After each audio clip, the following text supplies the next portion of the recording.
Hi, this is Shomrita. I'm from Arcadia, and today we have architect Reza Kabul with us, one of the pioneer architects of India. Sir, welcome to the discussion that we are having today. I hope you are doing well. Thank you. Thank you for inviting me and having me over. It's a pleasure being with the company. We've done a lot of work in the past and we always enjoyed it. Thank you. Thank you very much, sir. And sir, in order to start the discussion today, we would just like to understand and know a little bit more about you. So, just wanted to understand that when you started designing, did you have any do you right now also have any design philosophy in mind, or is it just design is what is more important to you? See, a good designer or a good design, first of all, my concept or my thoughts for design is that you should liberate the spaces. I always say liberating spaces. We should not be enclosing any space and putting it into a box or something. You should always liberate the space. The space should be always a part of the inside and the outdoors. It should not be something which is enclosed in a box. And the other major thing what I think is, always whenever I design, I always keep the end user in mind. Like, I will always think that I am the end user. I'll place myself in the end user's shoes, how I would like to use the premises. I would get into the shoes of the end user and then design. And I think that is the main secret of our success. That's really nice, sir. And so, son, since you believe in this, I also want to understand you have started your career in the year 1988 as an architect, and now it is 2020. So, you have seen this entire shift from 90s to now. So, how would you like to describe this change in Indian architecture?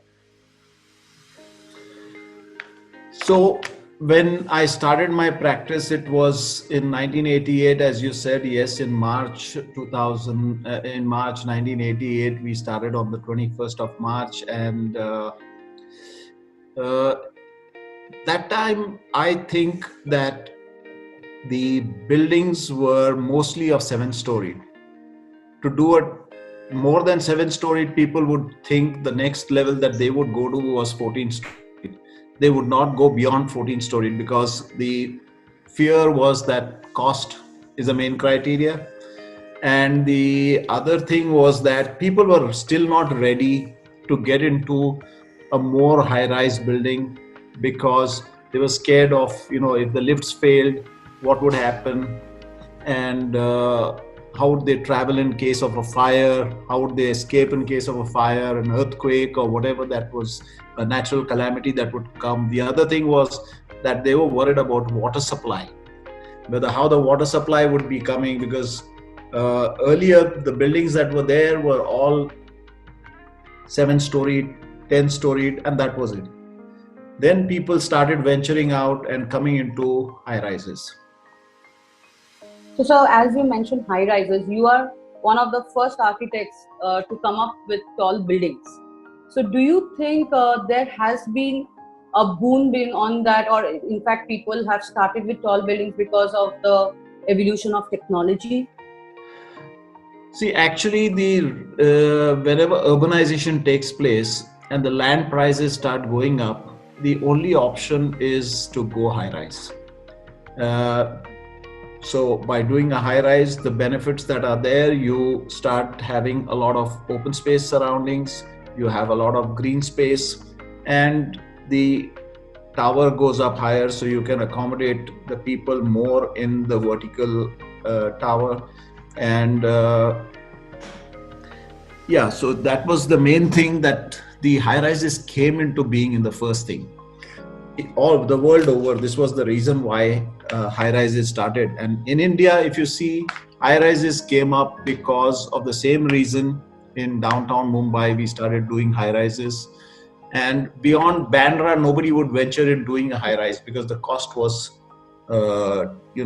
pretty high, and the time taken would be high. So it was only in downtown where the high rises started coming up. And we did the first high rise, which was actually listed in the in the Limca Book of World Records. And we finished it in 2000. We started in 1999, and we finished it in 2002 actually. So it was about 4 years that we took for construction, and it was a 153 meter building. And the things that we brought in a lot of technologies, and that came up. The tower was actually possible only because of the technology that came into the country, and that's how we could do a high rise. Otherwise, previously, we had the ordinary lifts, which were the collapsible gates. We didn't have the automatic elevators. We didn't have the high speed elevators. So the first we did was a 5 meters a second elevator in Mumbai. That was something first. Then we did a lot of other firsts. That was the bus bar system. Then the services that we worked out for the high rise. So all these were all the firsts that we brought in. And all this was possible because of technology, because the concrete mixing machines came in. We had batch mixing plants. We had so there was the service elevators which were put on site, the construction elevators, and that's how the laborers could be transported to the higher floors. Material could be transported to the higher floors, and with the coming of technology, this was possible. This was for the construction industry, and the boom cranes that came in, so they could lift up the materials right from any level to the top. Also, the technology that came in for the architectural field, that changed the perception and the way we worked. Because prior to that, we were on the drawing board. We used to draw with the pencil and the T-square, set square, and each drawing used to take us maybe 8 days. Today we do 8 drawings in a day maybe, and that time we did 1 drawing in 8 days. So things started becoming faster. We could superimpose drawings over each other. We could see the whole building at one glance because of the technology, the AutoCAD that came in, the other softwares that came in. So that made it possible to do a high rise, and we did it. So, sir, as you mentioned, there has been a lot of challenges and a lot of, again, development that has enabled you guys to come over the change. So, sir, even now in this 2020 also, there must be certain challenges that you still face in your work. So what would those challenges be like in the modern generation or modern days? So the other challenges, as time came up, earlier there was a different kind of a challenge. Then when we did the towers, the challenge was different. Today the challenge is different. So as the challenges came, we started overcoming them. We started finding ways and means of doing it. Earlier, we just did standalone buildings. Now we started doing towers with podiums because parking came in. Parking became a very necessity for the towers. So we had to provide for parking. When parking came in, land was expensive.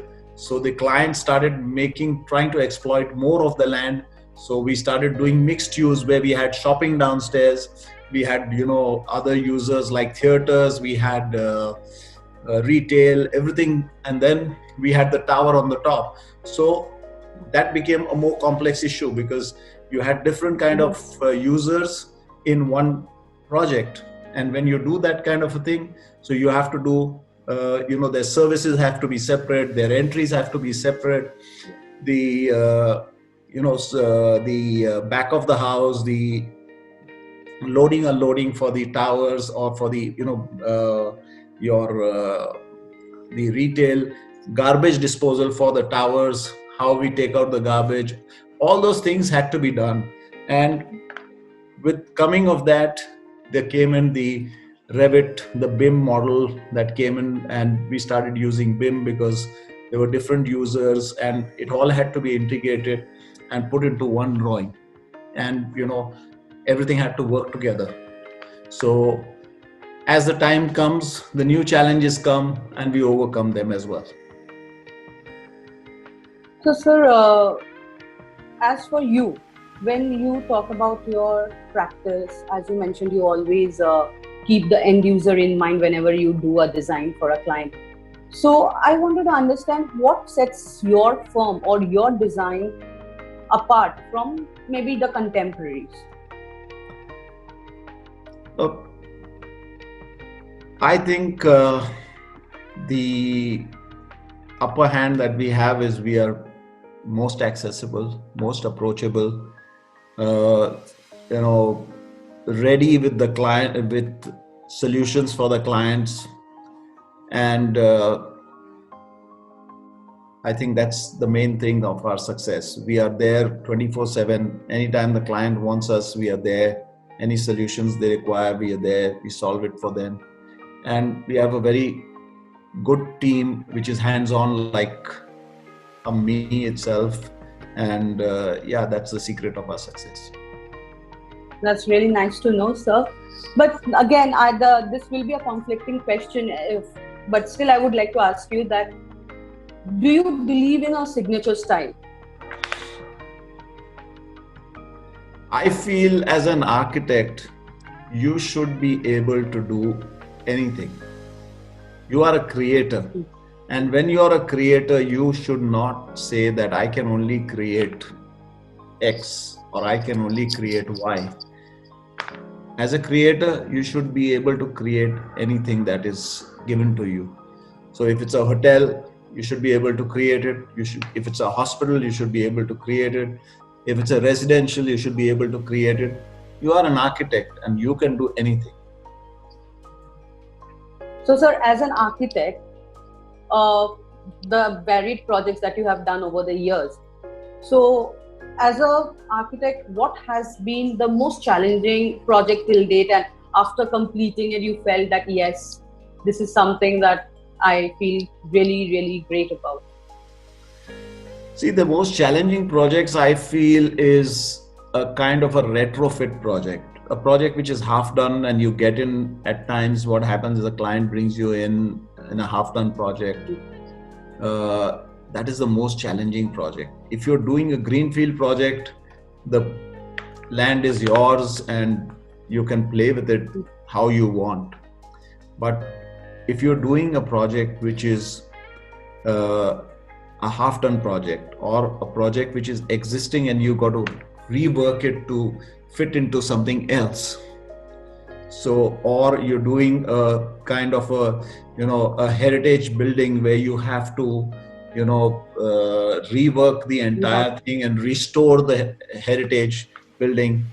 I think those are the most challenging projects, because you do not have any kind of data available for those kind of projects. In many cases, you don't have that, and you have to go and you have to do a lot of research on site, and you have to do the entire project, keeping in mind the essence of the earlier design, as well as not losing the essence, and plus giving it a total new look and new user to it. I think those are the most challenging projects. And sorry, on that note, what would be one of your favorite projects till now? Do you have any particular project that is very close to your heart? All projects are very close. Okay. So now that you are in US and you have started your career here in India, and you are working in both the places, so which place do you prefer working the most, or where do you think you feel much more comfortable? It's a very difficult question, and it's a different it's a total different scenario every time. So when you're working in US, you have to look at the codes in US. You have to, because codes play a very important role in the US. So you have to be very code savvy, and you have to use the codes right to do the project. And when you're working in India, or when you're working like in Dubai, when you're working in Africa like we are doing, or Sri Lanka where like we are doing, So these are different locations, and every location has got its own challenge, and every location has got its own problems. So you have to study those and you have to work out the project. Otherwise, it's the same everywhere. Okay. So in this, like, I also just wanted to ask you, like, since you have been exploring architecture for quite a long time, is there anything specific you would like to share to the young architects or the designers of today's time where you feel that would help them?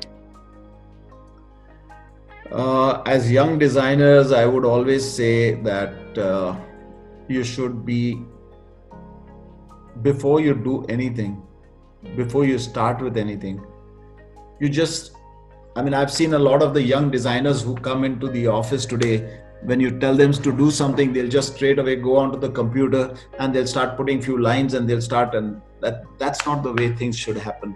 I think you have to do a lot of research on every project that you do. You have to understand the parameters, you have to understand the guidelines of that project, you have to understand the surroundings of the project, you have to look at the sustainability angle of the project, and then put down your pen or computer or whatever you call it, and then start working on it. Without, I've seen a lot of people, they just pick up a building from XYZ and put it into, the site without any context, without any surrounding thought how it's going to look. You cannot be, as an architect, you're responsible for what you do. Whatever you do is going to stay for the next 2 to 3 generations. So whenever you plan or whenever you do any building or any project, it should be not for today, not for tomorrow. It has to be for at least 100, 150 years. So you have to look down the line and you have to do a project. So because as architects, we are responsible for not only this generation, not the next generation, but the third generation as well. And the design should be workable for all the 3 generations. So, sir, this is like a great thought, in the sense if you have to really think this way, the way you have put it across right now. So when you design a project, when you are going ahead with a project and you have to source items, now what are the things do you feel is the most challenging in order to source interior designing products, and especially in a time like this now? So how do you think this will affect the current situation? You mean the future coming projects that we do? Yes, not only that, like when you are, like, since you are so particular about doing a project, I'm very sure even when you're doing the interiors, you're using any particular product, you will be very precise of what you want. But then again, getting it, how difficult it is to get the right product.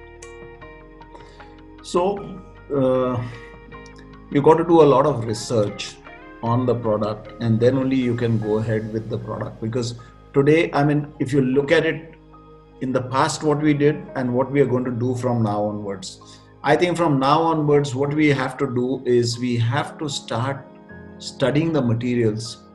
We have to come up with, because of this COVID-19 situation that has come up, we have to look at a lot of things that is going to be for the next generation, because this is going to be staying. It's not going to be going immediately. And if this goes, there'll be other viruses as well coming in. So we have to look at stuff like, your railings, it has to be antibacterial coated.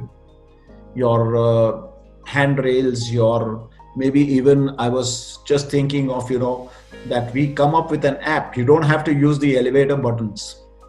So you've got to just use your mobile phone and you just keep on, you press this thing, or when you enter with your mobile phone, the mobile phone is hooked on with the elevator. So it just immediately senses you normally go to the 14th floor or you go to the 20th floor. So these kind of technologies have to get into the future projects. you will have to really think of all these things. Like you will have to have a screening before you enter into any building. You got to have a screening system. So you go through that, you pass through that. It tells you that a person coming into the building, because humans are going to be the next carriers in this kind case of a COVID thing. Human is a carrier, and when a human is a carrier, if he enters into one building, it's going to be transmitted onto other people, and with just a droplet it can be transmitted to other people. So you have to be very careful. So when you get into a building, you get screened. If you are having the slightest temperature or anything, you should not be allowed to get in. So all these things will come into the effect, and that's the way that we should be living in the future. So coming to your question of sourcing materials, yes. So when we start now onwards, we will have to really look at these aspects of the material, and then we go to source it. That's really insightful, sir. And the way the world is progressing, we actually have to take care of all these things while we go ahead. And Reza sir, we have been working together. Like Arcadia has been working together for very many years. We have done very many projects with you. We have done Ramada Ahmedabad. We have done Landmark Brand Dubai, Concord in Nairobi as well, Orange Farokhuddin also. I just wanted and to. The Taj now. Yeah, that's the ongoing project. I was not saying that right now. But sir, how was your experience? Like, you have given us the introduction, but I still would like to know, how has your experience been with us? Just the fact that you are repeat suppliers, it speaks volumes. Yeah, it does. If a person is not satisfied the next time, you don't repeat the person. Just the fact that we have been repeating you guys, that itself speaks volumes. So as I know the team, and we have worked with the entire team for about 5 to 6 projects, and we have seen how much the involvement is there from your team, and how Vivek himself is hands-on and he's there. And I think we gel together, because myself also, I am 24/7 on, and he's also 24/7 on, and that's the reason why we gel, and we've done so many projects together. And sir, it's a privilege and honor for us as well. Like, we really feel like it's a privilege for us to have you working so closely with us. Thank you. And so these are the questions I had for you today, because we just wanted to know you a little bit more for our new portal that we have launched, as you know, Arcadia. And so thank you very much for your time today, and I hope you stay safe and take care. Thank you. Stay safe, stay home, enjoy yourself, yes, and all the best for the future. Thank you, sir. Thank you.